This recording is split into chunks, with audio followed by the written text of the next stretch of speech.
At DA Davidson Investment Management and Research, we publish a quarterly market and economic outlook where we update our view on U.S. financial markets and economic activity. In January, our outlook for 2025 was titled, "It's all fun and games until someone gets hurt." We outlined the potential for an equity market correction following 2 years of strong gains leading to elevated valuations. But at the same time, we saw sustainable trends in consumer spending and business investment that could drive U.S. economic growth.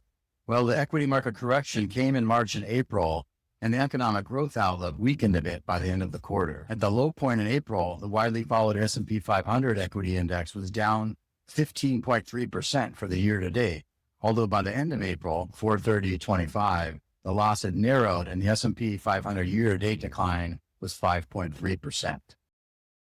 The market decline mostly correlated with President Trump's saturating trade policy that exceeded expectations for both the size and breadth of global tariffs. We discussed these developments in our mid-April market outlook titled "Tariffs on Cats and Dogs" as an acknowledgement of the destabilizing impact of the tariff announcements. This video is a companion to that mid-April report and is our market outlook in under 8 minutes. The outlook highlights include the following.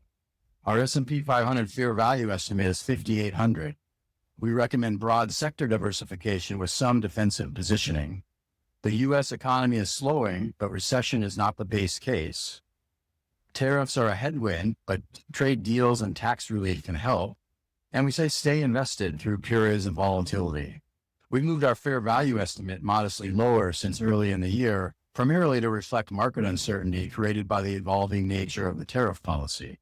Higher uncertainty should correlate with more risk, which means that investors may be a bit more cautious on the multiples of earnings they are willing to pay. The price of an index or a stock divided by the estimated earnings for the year ahead is the price to earnings or PE ratio.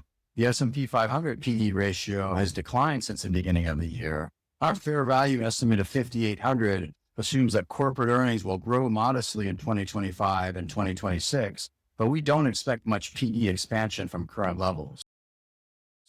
5,800 would represent a relatively flat year for equities in 2025, but is about 4% above the index level at the end of April.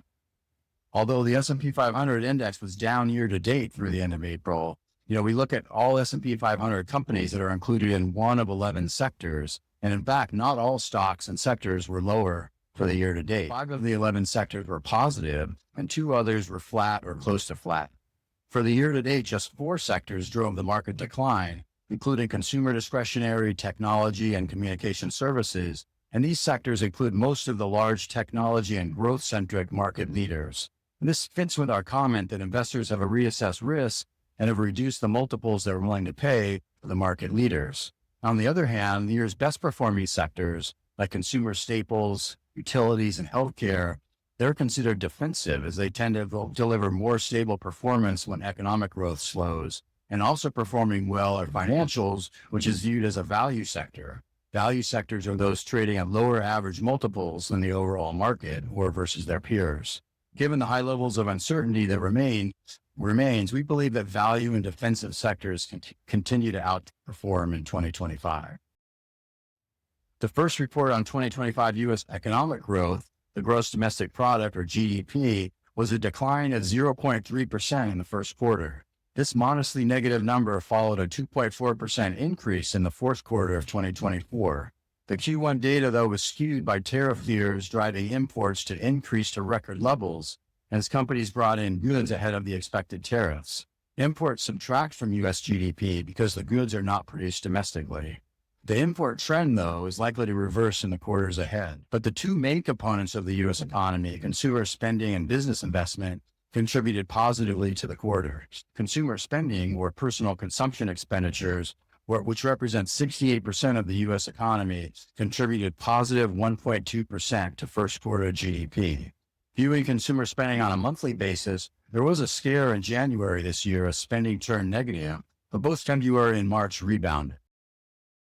In general, consumer confidence has waned and spending has been mixed, with evidence that consumers are pulling back in some areas, but not at recession levels. In our view, while the odds of a recession have increased, it's not the base case, and in the current environment, many companies can still produce solid results. In our view, tariffs, for now, remain the most closely followed topic by investors. In 2024, the total value of goods imported by the U.S. was $3.3 trillion, or about 14% of U.S. GDP. A universal tariff of 10% would add an estimated $330 billion of cost to the system, and a 20% tariff would be double that. While not officially a tax, the higher cost would be viewed as a tax, and that could add to inflation and/or restrict growth. President Trump, by pausing the extreme element of his tariff policy for 90 days and also pivoting to negotiating trade deals with many trade partners, he's changed the narrative so that now investors expect more trade deals and less tariffs. This can provide market catalysts if good trade deals are signed, but also creates risk if those deals don't coalesce. At the same time, Congress is back in session to pass a budget bill with the possibility of lowering taxes by more than just only extending the 2017 tax cuts that are already in place but expire this year. This will be a challenging process due to the annual budget deficit, which continues to rise, but can also be a catalyst if the budget bill is passed. The bottom line on the tariff issue is that investors now expect trade deals to move forward, including with China. In our view, this is unlikely to be a linear process, so expect volatility and recognize the potential for market catalysts as well as disappointments. Equity markets in 2025 have been volatile, including a 7-week decline of nearly 19% in late February to early April, and then a recovery of more than half of that decline by the end of April. Market-leading companies, those with leading market share and resilient businesses, will often become stronger through market cycles.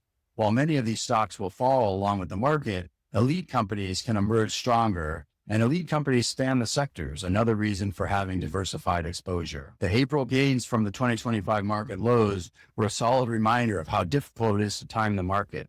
A market timer must be very accurate twice, when to get out and then also when to get back in.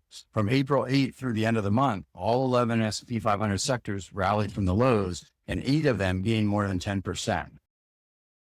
We advise investors to stay the course during these volatile times. Rebalance as needed, but stay committed to your long-term goals. For specific recommendations and strategies, please contact your D.A. Davidson Financial Professional.